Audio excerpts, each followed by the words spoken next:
नमस्कार। धूमिल पांडुलिपि में आप सबका स्वागत है। भूली बिसरी कहानी में आज सुनिए सुधा मूर्ति जी का उपन्यास द्वंद्व का प्रथम अध्याय। आमतौर पर फरवरी के अंत या मार्च की शुरुआत तक कड़ाके की सर्दी खत्म हो जाती है और हिमपात भी थम जाता है। अतः इस समय तक स्केटिंग का मौसम भी खत्म हो जाता है, लेकिन इस साल ऐसा नहीं था। आधा मार्च बीत गया, फिर भी स्केटिंग थी कि चल ही रही थी। मुकेश आसमान को देखकर मुस्कुरा रहा था। आसमान का नीला रंग उसे बेहद पसंद है, इसलिए वह सोनिया के लिए प्रायः नीले ही कपड़े लाता है। कई बार सोनिया चिढ़कर बोलती है, क्या मैं आपको स्कूल में पढ़ने वाली बच्ची दिखती हूँ? अक्सर ही नीला कपड़ा उठा लाते हैं।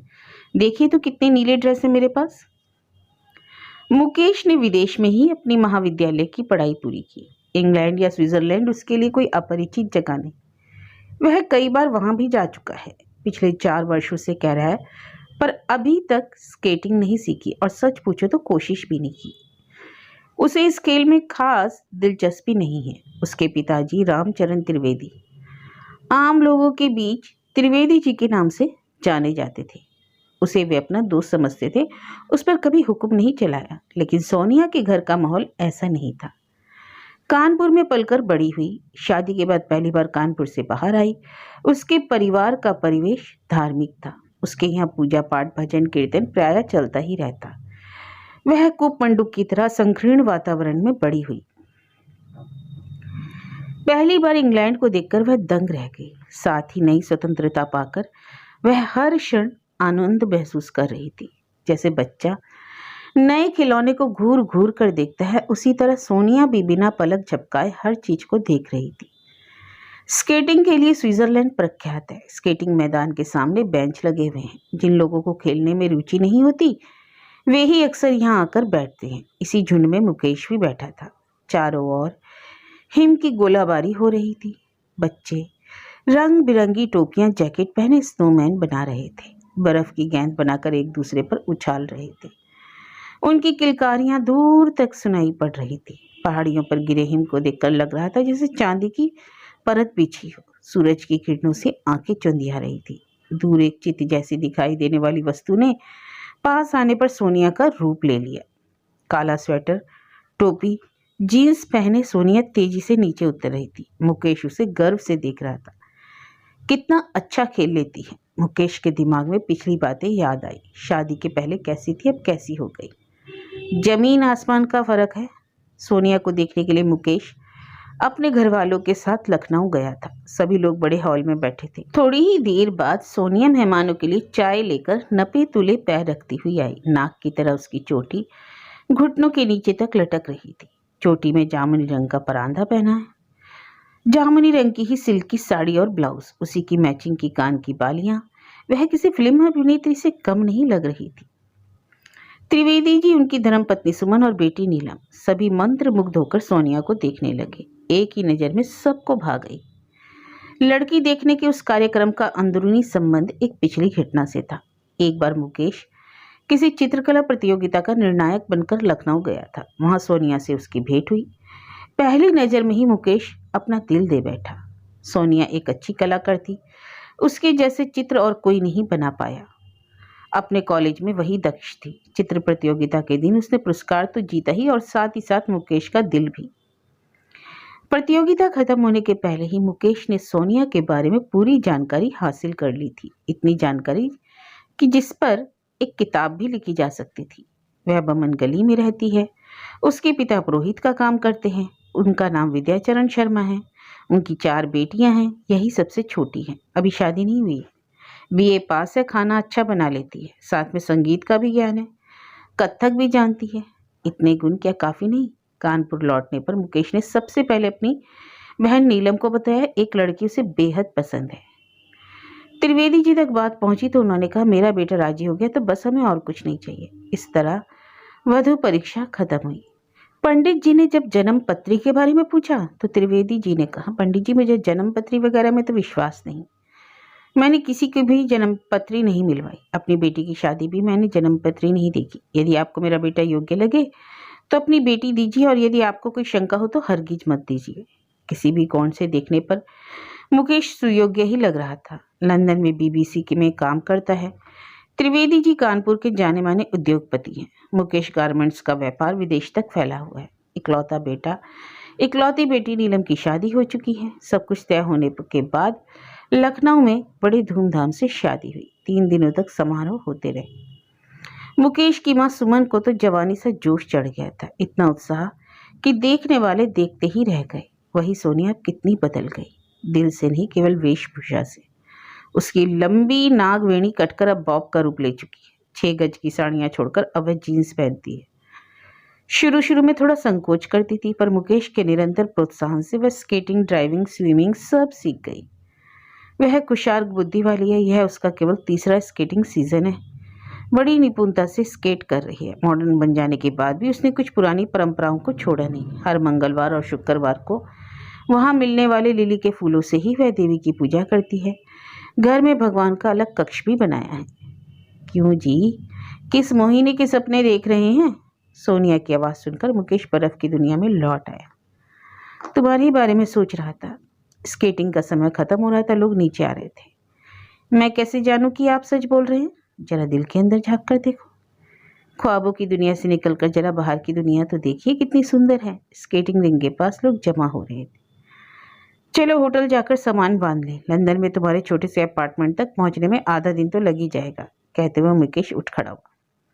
प्लीज एक बार और स्केट कर लूं। अभी नहीं कर पाई तो इस 1 साल तक नहीं कर पाऊंगी, सोनिया ने अनुनय भरे स्वर में कहा। मुकेश अन्य मर्दों जैसा नहीं था। वह खुले दिमाग वाला और दिलदार आदमी था। उसे खुश देखकर वह भी खुश होता। उसे खुद तो स्केटिंग में रुचि नहीं थी, पर पत्नी को उसने हाँ कह दिया। सोनिया हवा के झोंके से निकल गई। इस बार लंबा वीकेंड मिला है तथा 3 दिनों की छुट्टियां। क्रीड़ा प्रेमी दूर दूर से यहाँ आते हैं, उसी तरह मुकेश और सोनिया भी है। जब सोनिया स्केट कर रही होती है तो मुकेश नीले आसमान को, घरों की लाल छतों को, सफेद पहाड़ियों को देखता रहता। प्रकृति के सौंदर्य रस का आस्वादन करता रहता। कभी कभी चित्र बनाता या कुछ लिखता रहता। बोर होने पर यहाँ वहाँ घूमने निकल जाता। मुकेश बीबीसी में भारतीय संस्कृति और कला विभाग का प्रधान है। यह कोई बड़ा ओहदा तो नहीं और ना ही इस काम में मोटा वेतन मिलता है, पर यह काम मुकेश को बहुत पसंद है। और सच तो यह है कि उसे काम करने की जरूरत भी नहीं। उसके पिताजी ने काफी कमा रखा है, फिर भी इस क्षेत्र में उसकी रुचि है और उसे संतोष मिलता है। त्रिवेदी जी के कारोबार में मुकेश की कोई दिलचस्पी नहीं। इसके विपरीत उसके बहनोई सतीश को इस कारोबार से बेहद लगाव है। मुकेश की तरह वह विदेश में नहीं बसा, भारत में ही रहकर अपनी वकालत की प्रैक्टिस करता है और त्रिवेदी जी का हाथ भी बटाता है। स्कूली पढ़ाई खत्म होने के बाद मुकेश ने कहा, पिताजी मैं मुंबई के जेजे कॉलेज में पढ़ना चाहता हूँ। दीदी तुरंत ही बोले, बेटे तुम जितना चाहो जहाँ चाहो पढ़ो। सुमन बीच में बोली, मुन्ना तुम जितनी दूर मुंबई में ही क्यों पढ़ना चाहते हो? यहाँ आसपास भी तो कोई अच्छा कॉलेज नहीं है क्या? यहीं पढ़ाई करोगे तो पिताजी का हाथ भी बटा सकोगे। त्रिवेदी जी बोले, रहने भी दो सुमन, उसे मत रोको। स्वच्छंद पंछी की तरह उड़ने दो। खूब मंडूक बने रहना अच्छा नहीं होता। बाहर की दुनिया देखना भी जरूरी है। इसके आगे सुमन कुछ नहीं बोली। मुकेश ने सोचा, लाखों करोड़ों में भी मेरे पिताजी जैसा इंसान नहीं मिल सकता। इतने समझदार और व्यवहारिक हैं। मुंबई में सुमन ने मुकेश के लिए एक अपार्टमेंट, एक रसोईया, एक कार और एक ड्राइवर का भी इंतजाम करवा दिया।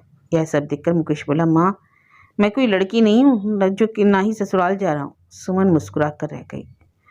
उसका प्रेम ही वैसा था, निश्चल और निस्वार्थ। त्रिवेदी जी तो प्राय मजाक में कहते रहते कि सुमन की जान तो मुकेश में ही बसी हुई है। पुरानी यादों को समेटते हुए मुकेश उठ खड़ा हुआ। सोचने लगा जल्दी घर पहुंचकर पिताजी को फोन करना है। उनसे बातें किए 4-5 दिन बीत गए। सोनिया कभी कभी खिंचाई करती हुई पूछती, माँ पिताजी से रोज बातें करना जरूरी है क्या? तभी सोनिया ढलान से नीचे उतरती दिखाई दी।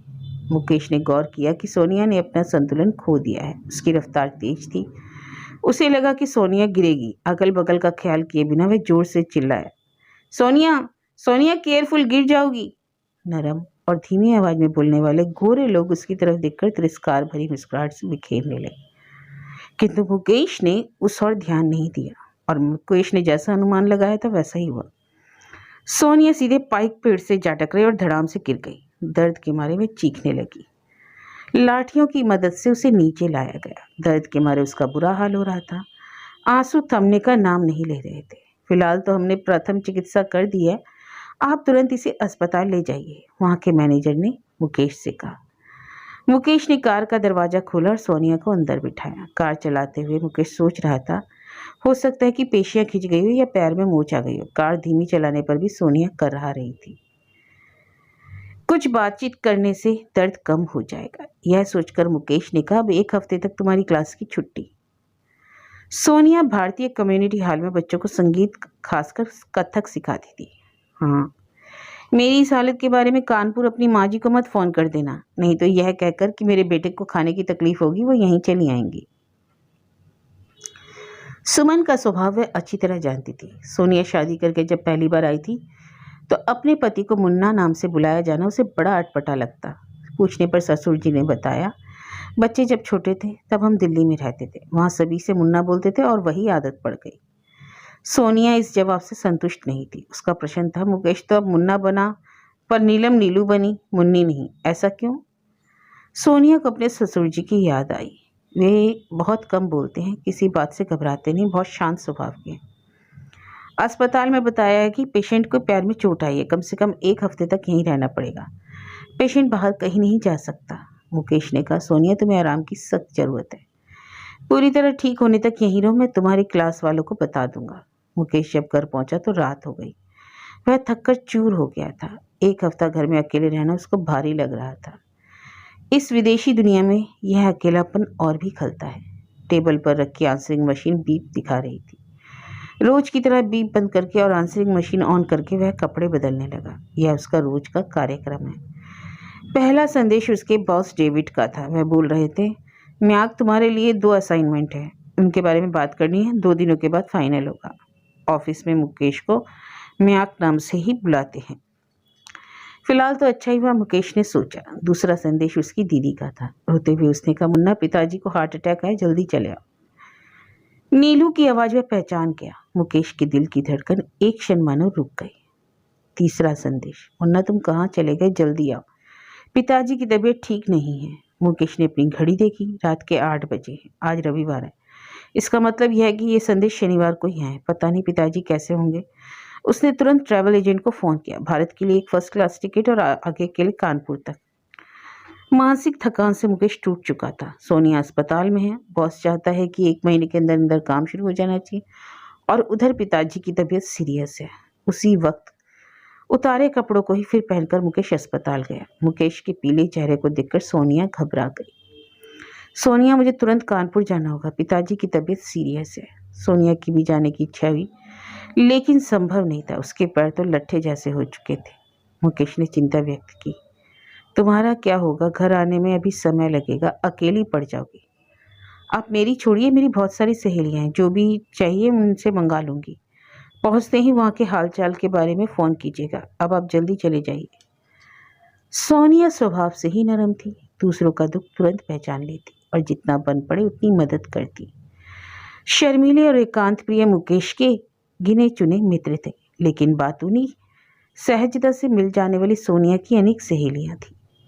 कोई ना मिलने पर वह पेड़ पौधों से ही बात करके आती, पर अकेली चुप नहीं बैठ सकती थी।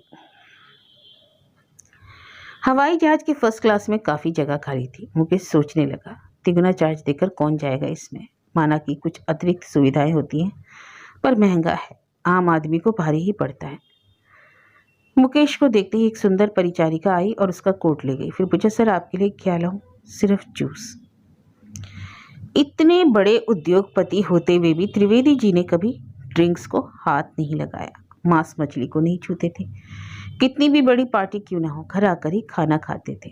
घर में नौकर चाकर होते हुए भी त्रिवेदी जी के लिए सुमन ही अपने हाथों से गरम गरम पराठे बनाती और परोसती थी। कभी उसने दूसरों का बनाया खाना उन्हें नहीं परोसा।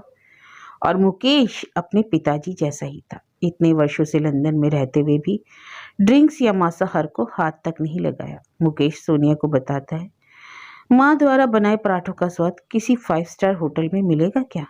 सोनिया आध्यात्म को समझते हुए बोलती, आपको अपनी माँ प्राणों से भी अधिक प्रिय है, इसलिए उनकी बनाई हर चीज़ अमृत समान है। प्रेम की गहराई को तो कोई माप नहीं सकता। मुकेश को अपने कानपुर वाले मकान की याद आई। इंदिरा नगर में बड़ा बंगला है, सामने बड़ा सा बागीचा, गैराज भी बड़ा सा, उसमें 4-4 गाड़ियां और नौकर चाकर, रईसों जैसी शांति। बंगले की सबसे अच्छी बात यह है कि इसमें माँ और पिताजी रहते हैं। उनके रहने से घर की शोभा ही अलग है। जूस पीता हुआ मुकेश त्रिवेदी जी के बारे में सोचने लगा। पिछले महीने ही तो पिताजी अपने किसी काम से लंदन आए थे, बिल्कुल स्वस्थ दिख रहे थे। जाते समय हवाई अड्डे पर मुकेश के हाथ में 2000 पाउंड का चेक भी थमाया। यह किसके लिए पिताजी? तुम्हारे जन्मदिन के लिए। मेरा जन्मदिन तो 1 जनवरी को ही था और आपने उस समय मेरे पास 2000 पाउंड भेजे थे। मुझे अपने जन्मदिन का कोटा तो मिल चुका।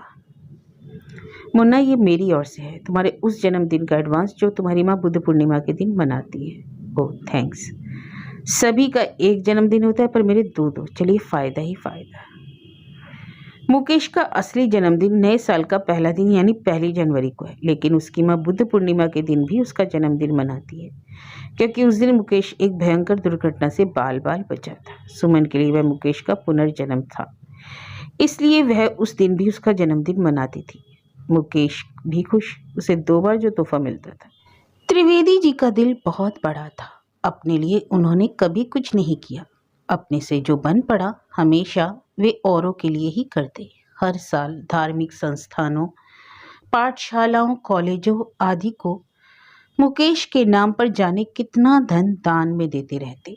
बहुत ही सरल स्वभाव के, दया और दान की भावना उनमें कूट कूट कर भरी हुई थी। मुकेश को भी वे समझाते, मुन्ना, यही दान धर्म आगे तुम्हारी रक्षा करेगा। मैं रहूं ना रहूं तो भी इस सत्कार्य का पालन करना। त्रिवेदी जी की याद आते ही मुकेश की आंखें भीग आती।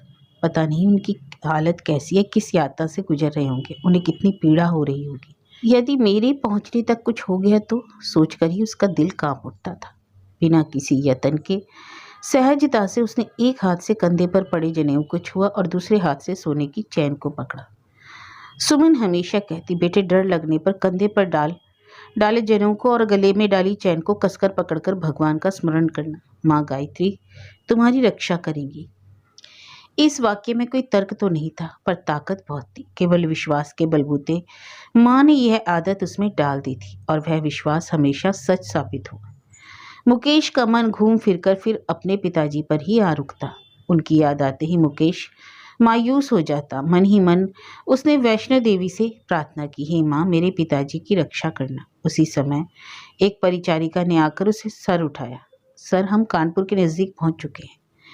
यादों की गुत्थियों को झटककर मुकेश ने अपनी सीट का बेल्ट बांधा। वायुयान नीचे उतरने लगा। हवाई अड्डे पर मर्सिडीज लिए शफी उसका इंतजार कर रहा था। शफी मुकेश का ड्राइवर है, पिछले 10 वर्षों से इन्हीं के यहाँ काम कर रहा है, घर का एक सदस्य ही बन गया है। त्रिवेदी जी की फिएट कार है। कई वर्षों तक उसका ड्राइवर रामलाल ही रहा, लेकिन अब वह बूढ़ा हो गया। अब कई सालों से पिताजी की गाड़ी शफी ही चलाता है। शफी को देखते ही मुकेश ने पूछा, शफी, पिताजी कैसे हैं? शफी ने अपना सिर झुका लिया, कुछ बोला नहीं। मुकेश के हाथ से सामान लेकर गाड़ी में रखने लगा। मुकेश का दिल घबराने लगा। ड्राइवर कुछ बोल नहीं रहा तो शक और भी बढ़ने लगा। शफी, पिताजी कैसे हैं? साहब, बड़े साहब आज सुबह 4 बजे, मतलब पिताजी अब नहीं रहे। भारी दिल से मुकेश कार में बैठ गया और उसे जिसका डर था वही हुआ। हमेशा एक दोस्त की तरह स्नेह भरी बातों से उत्साह भरने वाले पिताजी अब नहीं रहे। मुकेश अपनी हर समस्या उन्हें ही तो बताता था। बात अच्छी हो या बुरी, पिताजी से छुपाने की जरूरत नहीं पड़ती। अगर गलती भी हो जाती तो कहते, मुन्ना कोई बात नहीं, जो काम करता है वही तो गलतियां करता है, उसके लिए जी छोटा मत करो। जो राहों पर चलता है वही ठोकरें खाता है, बैठा हुआ नहीं है। गलतियों से ही तो आदमी सीखता है। इस तरह वे उसे समझाते, उसमें स्फूर्ति भरते। मुकेश सोच रहा था, पिताजी के स्नेह में बरगद के नीचे मेरा और नीलू दीदी का लालन पालन हुआ है। अब वह बरगद का पेड़ नहीं रहा, जैसे किसी ने बरगद काट कर फेंक दिया और कड़ी धूप में अकेला छोड़ दिया। अंदर का दुख ज्वालामुखी की तरह बाहर आने लगा। मुकेश उसे रोक ना सका। शफी बता रहा था, कुछ दिन पहले बड़े साहब कोमा में चले गए थे, आखिर तक आईसी वार्ड में रहे थे। आज सुबह 4 बजे चल बसे। मुकेश को माँ की याद आई। माँ साक्षात देवी की तरह दिखती है। गोरा रंग, घुंघराले बाल, अठन्नी जितनी बिंदिया, गले में काले मोतियों का मंगलसूत्र, कानों में हीरे की बालियां, कांच की चूड़ियों से भरा हाथ, जिसमें सोने की चूड़ियां भी होती थी। चौड़ी किनारी वाली रंगीन साड़ी पहने वह कोई देवी से कम नहीं लगती थी। अब बेचारी कैसी दिखती होंगी। माँ का चेहरा याद आते ही मुकेश का मन अशांत हो उठा। घर के सामने कार रुकी। मुकेश धीरे से नीचे उतरा। घर के चारों ओर कारें ही कारें दिखाई दे रही थी। लोगों की भीड़ जमा थी। सभी जानी मानी हस्तियां, बड़े बड़े उद्योगपति, धार्मिक तथा शैक्षणिक संस्थानों के अध्यक्ष आए थे। मुकेश के आते ही फुसफुसाहट बंद हो गई। त्रिवेदी जी का पार्थिव शरीर हॉल के बीचों बीच रखा था। मुकेश सीधा गया और पिताजी के पैरों के पास बैठ गया। ऐसा लगता था जैसे त्रिवेदी जी गहरी नींद में सो रहे हैं। दर्द या पीड़ा का कोई चिन्ह उनके मुख पर नहीं था। क्या सचमुच पिताजी नहीं रहे? मुकेश ने पिता का चेहरा फिर से देखा, जैसे उनसे आंखें खोलने की उम्मीद कर रहा हो। तभी किसी ने उसकी पीठ पर हाथ रखा। मुड़ा तो देखा कि नीलम थी। मुन्ना। नीलम मुकेश पर गिर पड़ी। वह काफी दुखी थी, रोए जा रही थी। नीलम दीदी के साथ मुकेश माँ के कमरे में गया। माँ कुर्सी पर बैठी थी। माँ का चेहरा देखने की हिम्मत मुकेश को नहीं हुई। अपने दिल को कड़ा बनाकर उसने माँ को देखा। सूना माथा, हाथों में चूड़ियां नहीं, पैरों में बिछुआ नहीं। माँ की यह हालत देखकर मुकेश ने माँ पुकारकर उसकी गोद में अपना सिर रख दिया। सुबह से माँ जरा भी नहीं रोई। मुन्ना, अब तुम आ गए हो ना? मुकेश को देखने के बाद सुमन के दुख का बांध टूट गया।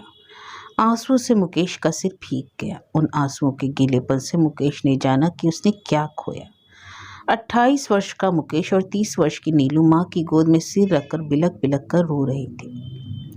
त्रिवेदी जी की अंतिम क्रिया मुकेश ने संपन्न की। मुकेश को इन क्रियाक्रमों में जरा भी विश्वास नहीं था, फिर भी उसने सारा कार्य बड़ी श्रद्धा से किया।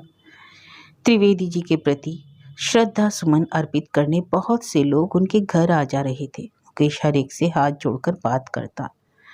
घर बाहर के व्यवहारों को मुकेश से भी ज्यादा उसका बहनोई सतीश अच्छी तरह से जानता था। क्रिमिनल लॉयर होने के नाते सतीश बातूनी स्वभाव का था। ससुर जी के साथ आता जाता, इसलिए कई लोगों से उसकी जान पहचान भी थी। किंतु मुकेश का स्वभाव उसके बिल्कुल विपरीत था। अल्पभाषी मुकेश एकांत प्रिय था, शर्मीला और बुद्धिजीवी। सतीश ने त्रिवेदी जी के फोटो को एनलार्ज करवाकर दीवार पर टांग दिया। उस पर उसने माला भी चढ़ा दी।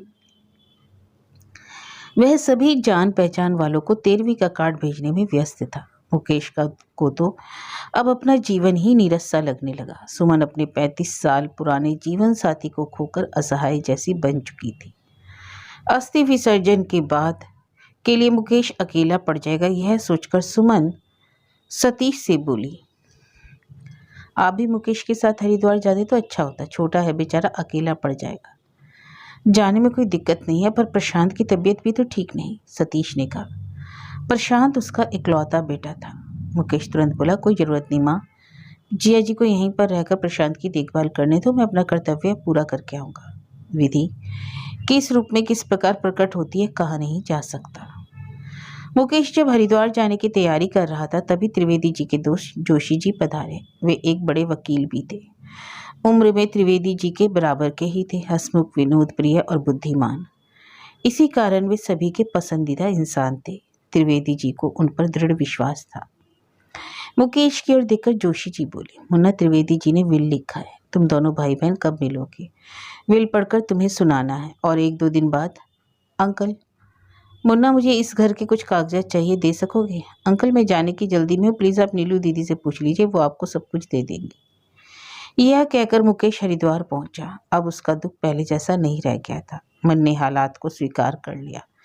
इसी को बुजुर्ग लोग शमशान वैराग्य कहते हैं। गंगा नदी में पिता की अस्थियां बहाने के बाद मुकेश अंतर्मुखी होकर किसी सोच में डूब गया। पानी में पैर लटका वह बहते तिनकों को बहुत देर तक देखता रहा। गंगा हमारे देश की सबसे पवित्र और विशाल नदी है। इस नदी से खींचे वे कानपुर में बसने के लिए तैयार हुए थे। त्रिवेदी जी गंगा तट बसे वाराणसी के मूल निवासी थे। बाद में वे मिर्जापुर चले आए। उनके परिवार के अन्य लोग भी जीविका उपार्जन के वास्ते यहाँ वहाँ बस गए। अब उनका कोई न वाराणसी में रहता है न मिर्जापुर में। त्रिवेदी जी के निधन के बारे में सोनिया को सूचना दे दी। हालांकि उसके पैर का दर्द अब कम हो गया था, पर वह पहले की तरह चलने फिरने के लायक नहीं हो पाई थी। उसके पिताजी का घर लखनऊ में था। वह सोचने लगी, पता नहीं इस बार मुकेश को वहां जाने के लिए समय मिलेगा या नहीं। सोनिया ने मुकेश से अपनी मर्जी यानी कि सास को लंदन ही लेते आने के लिए कहा। जगह बदल जाने से थोड़ा आराम मिलता है और दिल भी हल्का हो जाता है। मैं जानती थी कि सुमन को अकेलापन महसूस होने पर 2-4 दिन के जाने के लिए कोई जगह नहीं है, इसलिए उसने माँ जी को यहाँ बुला लाने का सुझाव दिया।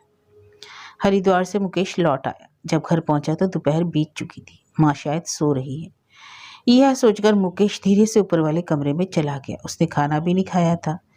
पेट में चूहे दौड़ रहे थे। जोशी अंकल आते ही होंगे, उनके आने के पहले मुझे फ्री हो जाना चाहिए। यह सोचकर मुकेश ने आवाज़ लगाई, दीदी मेरा खाना ऊपर भेज देना। तुम भी ऊपर आ सको तो अच्छा होगा। जोशी अंकल के आने का समय हो गया।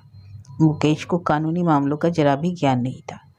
पता नहीं पिताजी ने यह विल क्यों लिखा। लिखने की जरूरत क्या थी? इन मामलों में जीजा जी होशियार हैं, उन्हें यहाँ रहने दो, उनके रहने से अच्छा होगा, मुकेश ने कहा।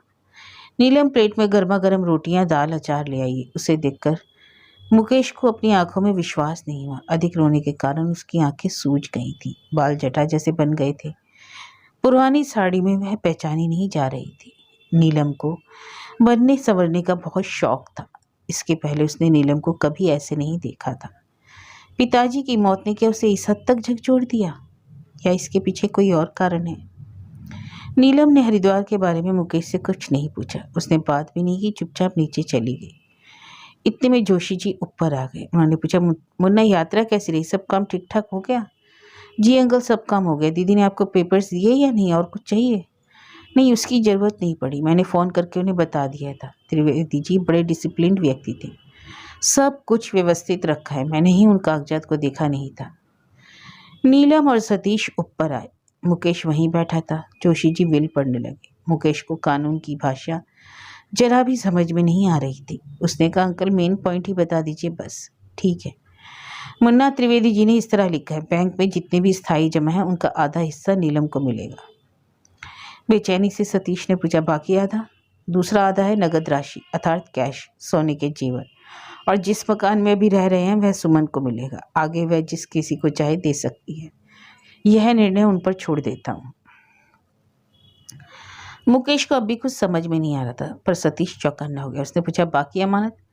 बाकी जो कुछ भी बचा है सब मुन्ना का है। मतलब मुकेश गारमेंट्स के शेयर, मलिहाबाद का आम का बगीचा, दिल्ली का मकान या इंदिरा नगर का मकान सभी मुन्ना को मिलेंगे। उसमें से ड्राइवर रामलाल को 5 लाख रुपए देने होंगे। सभी चुप रहे। बिल्कुल शमशान जैसी चुप्पी थी। नीलम और मुकेश अचल बैठे थे। सतीश ने मौन भंग किया। बैंक में कितने रुपए हैं? करीब 50 लाख। इसका मतलब है यह है कि नीलू को सिर्फ 25 लाख ही मिलेंगे? हाँ, और साथ में यह भी लिखा है कि त्रिवेदी जी ने जिस किसी को जो भी दिया है उसे वे रख ले। इसका मतलब नीलू को दिया हुआ मकान तथा सोने के जेवर और कार, सोनिया को शादी में दिया सोना, सतीश को प्रैक्टिस के लिए दिए गए 10 लाख रुपए, ये सभी वे अपने पास रख सकते हैं। सतीश बोला, यह ठीक नहीं है। उसके चेहरे पर निराशा स्पष्ट दिखाई दे रही थी। जोशी जी ने अपनी वरिष्ठता की मर्यादा रखते हुए कहा, इसमें सही या गलत का सवाल ही नहीं उठता। सुमन अपने हिस्से की जायदाद को किसी के नाम कर सकती है। अगर माँ अपनी बेटियों को ही देती है, मुकेश को काफ़ी मिला है, इसलिए सुमन अपना हिस्सा जरूर नीलू के ही नाम लिखेंगी। वो सब तो तब ना हाथ लगेगा जब माँ जी लिख देंगी। हाँ, दिल मिलाकर सतीश ने पूछा, बाकी जायदाद की कीमत, उसकी कीमत क्या होगी? जोशी जी चतुर और बुद्धिमान थे, समय देखकर संभल गए। सतीश बाबू, आप तो सारा कारोबार जानते हैं, आप ही हिसाब लगा लीजिए। करीब 20 करोड़ का तो होगा ही, इससे भी ज़्यादा का हो सकता है। बिजनेस अच्छा चल रहा है, सतीश ने कहा। नीलम ने कुछ नहीं कहा, उसने चुपचाप मुकेश की ओर देखा। अब तक मुकेश चुप बैठे हुए था, उसका खून खौल उठा। पैसे के मामले में नीलम हो या मुकेश, किसी ने भी इस तरह तुच्छ बातें नहीं की थी। मुकेश ने कहा, अंकल पिताजी ने मेरे नाम जो भी लिखा है उसका आधा हिस्सा क्या मैं दीदी के नाम लिख सकता हूँ? तुम्हारी मर्जी है, तुम चाहो तो लिख सकते हो। सतीश, अब तो सब कुछ ठीक हो गया ना? मुकेश ने पूछा। जोशी जी ने परिस्थिति की गंभीरता को पहचान लिया। बोले, आप सभी आराम से बैठकर विचार विमर्श कर लीजिए। कहते हैं ना, पैसा माँ बेटे को, भाई भाई को अलग कर देता है। भावना में बहने की बजाय ठंडे दिमाग से सोचकर फैसला करना। सब कुछ पक्का होने के बाद मुझे फ़ोन कर देना। इतना कहकर जोशी जी चले गए। कमरे में सतीश, नीलम व मुकेश रह गए। पिताजी की जायदाद के बंटवारे को लेकर सतीश बेचैन था। नीलम मूक पुतली सी खड़ी थी। जायदाद को लेकर वह ना खुश थी ना उदास। त्रिवेदी जी ने ऐसा क्यों किया? पूरी जायदाद को नीलम और मुकेश में आधा आधा बांटते तो ठीक रहता। यही बात मुकेश को बुरी लगी। सतीश को तो बेहद ही बुरा लग रहा था। इससे दीदी को तकलीफ पहुंच सकती है, ऐसा सोचकर मुकेश घबरा गया। वह नीलम का हाथ पकड़कर बोला, दीदी पिताजी ने ऐसा क्यों किया मैं नहीं जानता। क्या आपके सामने पहले कभी इसका जिक्र उन्होंने किया था? नीलम ने ना सिर हिला दिया। मुकेश ने विल की तारीख देखी। त्रिवेदी जी ने मरने के केवल 1 हफ्ते पहले ही विल लिखवाया था। दीदी यह कौन सा नया कांड है? तुम्हें जो चाहिए बता दो, हम दोनों रक्त से जुड़े हैं। बचपन से आज तक सुख दुख बांटा है। इस जायदाद की वजह से लड़ाई या मनमुटाव हो ठीक नहीं। मैं तुम्हें आधा दे दूंगा, और भी चाहिए तो बता दो, पर ये चुप्पी मत साधो, जी छोटा मत करो। नीलम फिर भी चुप रही। सतीश ने शांत मगर दृढ़ आवाज में कहा, आधी जायदाद लिखने का तुम्हें कोई अधिकार नहीं है, क्योंकि तुम इसके हकदार हो ही नहीं। क्या मतलब? मुकेश, तुम पिताजी के असली बेटे नहीं हो, दत्तक पुत्र भी नहीं हो। तुम्हें केवल ऐसे ही अपनाकर पाला गया है। यदि आसमान फटकर नीचे गिरता तो भी शायद मुकेश इतना नहीं घबराता। ये बातें सुनकर वह बावला सा हो गया। सतीश की बातों ने उसके अंतर मन को बुरी तरह आहत कर दिया। क्या कह रहे हो? हाँ, तुम पिताजी के बेटे ही नहीं हो, केवल नीलम उनकी बेटी है। आपसे किसने कहा? सबूत है मेरे पास, नहीं तो क्या मैं तुमसे बोलने की हिम्मत करता? क्या सबूत है? कांपती आवाज में मुकेश ने पूछा। मुकेश को लग रहा था जैसे उसके पैरों के नीचे से जमीन खिसक गई। जिस टहनी के सहारे के लिए पकड़ा, उसी के टूटने का डर उत्पन्न हो गया। सतीश ने मुकेश के सामने एक फोटो रखा। वह एक साधारण ब्लैक एंड व्हाइट फोटो था, मुकेश और नीलम के बचपन का फोटो। इस फोटो में ऐसी क्या बात है? सुमन ने बच्चों के लिए 2 अलग अलग एल्बम बनवाए थे। उनमें मुकेश और नीलम के बचपन से लेकर अब तक के फोटो थे। तरह तरह के पोज में अलग अलग जगहों पर खींचे गए फोटो। मुकेश के एल्बम में यह फोटो नहीं है, पर उसके अकेले के बहुत सारे फोटो हैं। यह उसका पहला फोटो है। उस जमाने के फैशन के अनुसार स्टूडियो में पीछे पर्दा लगा रखा था, सिंहासन रखे हैं, बगल में नकली फूलों का गुलदस्ता। तो इसमें क्या खास है? ठीक से देखो। इसी तरह का फोटो नीलम के भी एल्बम में है। झालर वाला फ्रॉक पहना है नीलम ने। उसके चेहरे पर घबराहट है। वह अकेली सिंहासन पर बैठी है। यह फोटो मुकेश को भी याद है। इस फोटो को देखकर कई बार सतीश मजाक किया करता था, नीलू, इस फोटो को मैं पहली बार देखता तो तुमसे कभी शादी नहीं करता। गांव की छोकरी जैसी लग रही हो। मुकेश भी वैसा ही दिख रहा है। उस फोटो को देखकर सुमन ने सफाई पेश की थी। नीलम जब छोटी थी तब एक बार स्टूडियो जाकर फोटो खिंचवाया था, और जब मुकेश छोटा था तो उसी स्टूडियो जाकर उसका भी फोटो खिंचवाया था। ये कैसा सबूत है? फोटो के पीछे देखो। मुकेश ने फोटो को पुनः गौर से देखा। मुकेश और नीलू एक दूसरे का हाथ पकड़े खड़े हैं। दोनों के बाल लंबे और खुले हैं। दोनों एक ही सिंहासन पर बैठे हैं। फोटो के पीछे 2 फरवरी 70 लिखा हुआ है। साथ ही में दुकान की मोहर है, पिक्चर पैलेस, जराना, महाराष्ट्र। सतीश एक वकील की तरह मुकेश से प्रश्न करने लगा, मुन्ना, नीलू का जन्मदिन कब है? 31 दिसंबर 1967 का आखिरी दिन। और तुम्हारा? नीलू तुमसे कितनी बड़ी है? 2 साल 1 दिन। नए साल का पहला दिन ही मेरा जन्मदिन है, आप सभी जानते हैं। आप लोग मिलकर मेरा और दीदी का जन्मदिन समारोह एक साथ रात में 12 बजे मनाते थे। सिर्फ माँ बुद्ध पूर्णिमा के दिन मेरा जन्मदिन मनाती है, बस। और कुछ पूछना चाहते हैं आप? ऐसे ही कई फोटो दिखाकर मुझे अनाथ साबित करना चाहते हैं? मुकेश का गला भराया। मुन्ना, मैं झूठ नहीं बोल रहा, जो कहता हूँ करके दिखाता हूँ। जरा मेरी बात गौर से सुनो। नीलू की जन्म तिथि है 31/12/67 और तुम्हारी 1/1/70। तुम उससे 2 साल 1 दिन छोटे हो, यह बातें सभी जानते हैं। और इस फोटो के पीछे 2/2/70 की तारीख की लिखा है, अर्थात जब यह फोटो खींचा गया था तब तुम केवल 1 महीना 1 दिन के थे। लॉयर सतीश की आवाज में यह विजय भाव था, जैसे उसने किसी चोर को रंगे हाथों पकड़ लिया। सतीश के तर्क में कोई गलती नहीं थी। मुकेश ने फोटो को फिर देखा। उसमें नीलू और मुकेश बराबर की उम्र के लग रहे थे। एक छोटा बच्चा और 1-2 साल के बच्चे की फोटो की बजाय 2 हम उम्र बच्चे, दोनों करीब 2 साल के बच्चों का फोटो है। सतीश इतने पर भी नहीं रुका, बोला, या फिर ऐसा तो नहीं है कि तुम लोगों की जन्मतिथि ही गलत हो, या तुम दोनों जुड़वा तो नहीं? नीलू का तो बर्थ सर्टिफिकेट है, मगर तुम्हारा? माँ बताती थी कि मुकेश दिल्ली वाले मकान में पैदा हुआ है। इससे ज़्यादा और कुछ नहीं जानता है मुकेश। कांपते स्वर में उसने पूछा, इसके पहले मैंने इस फोटो को देखा ही नहीं। आपको कहाँ से मिला?